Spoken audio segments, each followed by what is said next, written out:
from his perspective on the O-line, very little changes for them in terms of, Jacoby's in the game or Connor's in the game. For you and the tight ends, tell me about that and just how does one quarterback in the game versus the other impact you guys at all? Yeah, I have confidence in both of them. It doesn't really matter who's back there. They both play great football. They both complement each other pretty well. Like as a player, it really doesn't matter who's back there. You just like I said, I do have confidence in both of those guys. I know that those guys can lead us down the field and help us score. So it doesn't really matter who's in the game, tight end wise, or like from a tight end's perspective, it doesn't really matter. So they both do great things, and again, we have confidence in them. We got to see, Jacoby a little bit more this past weekend. Just what were you impressed with what you saw from him, and how much of that, have you already just been seeing in practice reps, kind of fall camp practice? Yeah, if I were him, I would have felt, a little discouragement, kind of throughout the season, coming here, coming back here and not playing, and God has blessed them without a doubt. So I would just say the confidence that he's had and not getting discouraged, because you can get discouraged and lose your confidence really quickly in college football, and he didn't do that. He kept his head high and he kept working, and I'm just happy to see him see some success on the field. Is he any different from currently than he was maybe 2 years ago when you last were his teammate? A lot of y'all don't know this. I actually roomed with him too in Rams, so that was just kind of funny how far back we go. But he, I would just say the confidence. He came on the field. He was ready when he needed to be ready, because as Connor during the Minnesota game, he had no idea what was going to happen to Max, and it can change just like that, and that's for anybody on the field. So I think just being ready when your number's going to be called. And you obviously ended up with 6 catches. That's actually the most that you've had in a single game. I guess how much of that do you feel was just kind of the nature of how everything played out? Like, did you kind of expect to see the attention offensively that you ended up getting the other day? To be honest, no. I didn't expect that, but I can just give all the glory to God and just thank Him for blessing me and allowing me to play well. But you never know how the game's going to go. I could get zero targets and just block the entire game. But if we win, then we win, and I'm happy either way. Wait, on those balls that Jacoby threw to you in the second half the other day, how many of those were check downs? Did he check down to you? I think it was maybe 2 or 3, so almost half.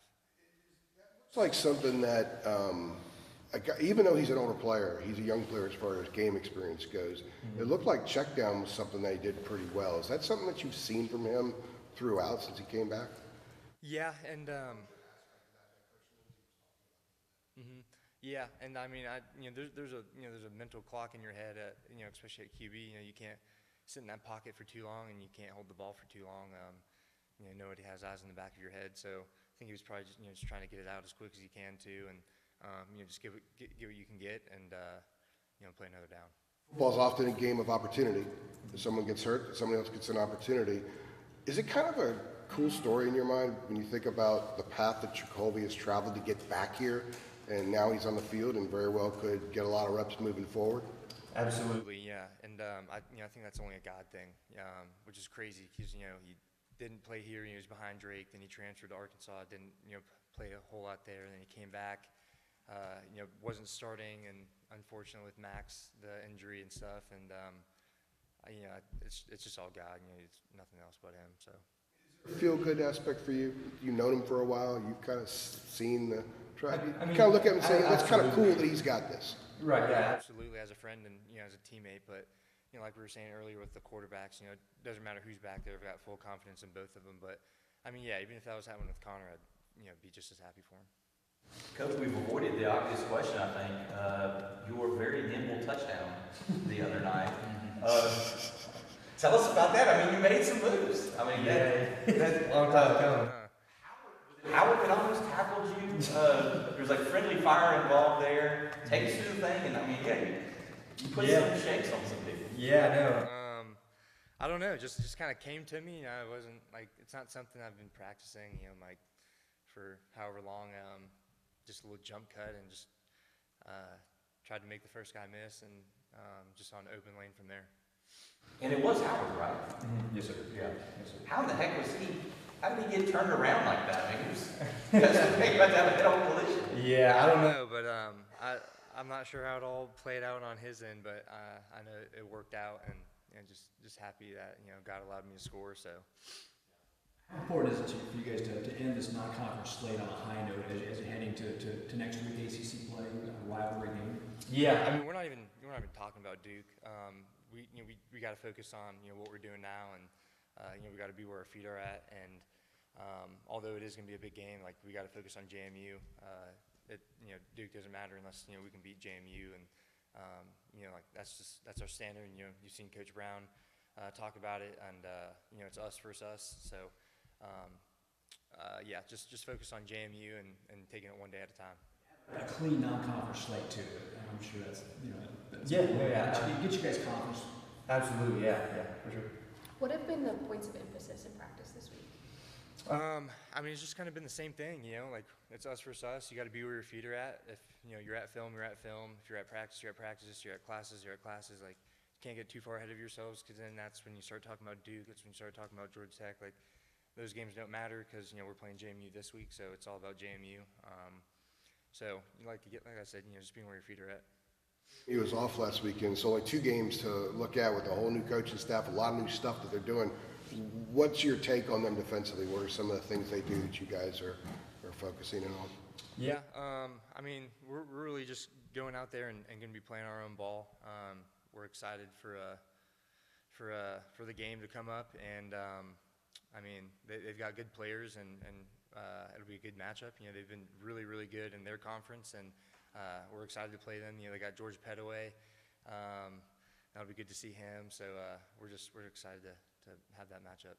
I actually was going to ask you a little bit about that. What do you think of the year that he's having? I know the first game he had a couple touchdowns. Last week he had about 84 yards. What do you kind of make of how he's doing over at Jim?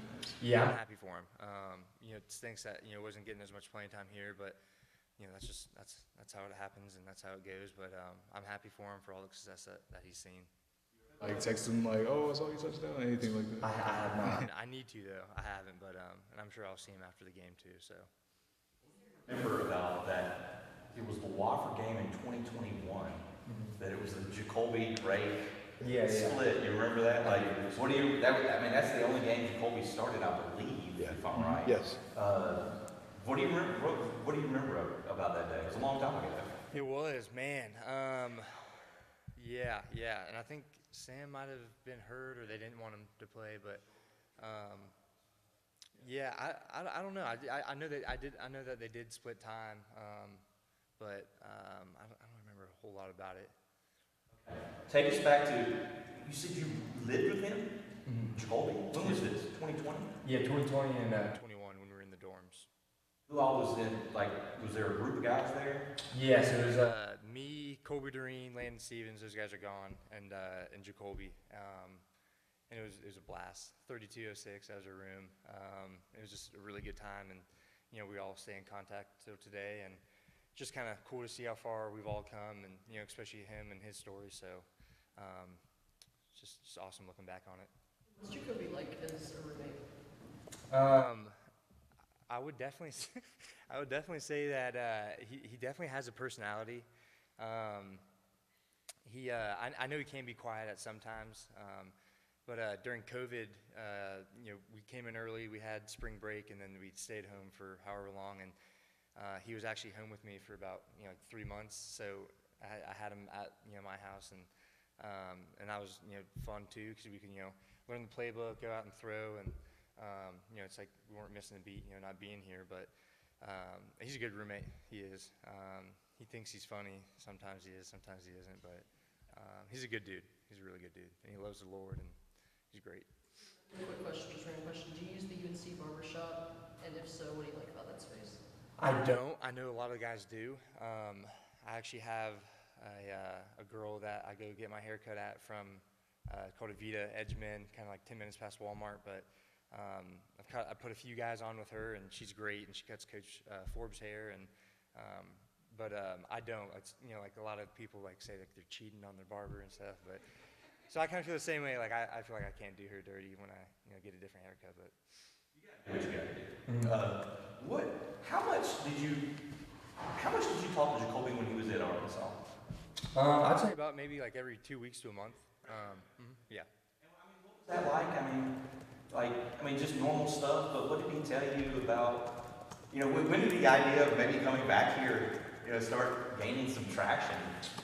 Well, he said he was going to transfer, after the 23 season, and I didn't put it in his head at all, and I was just like, you got to do what you got to do. If you need any help, like, let me know, and maybe me or, anybody here that can, probably help you too. But he mentioned it to me after a few weeks, and I was like, I can ask some of the coaches, see what they think and all that. And,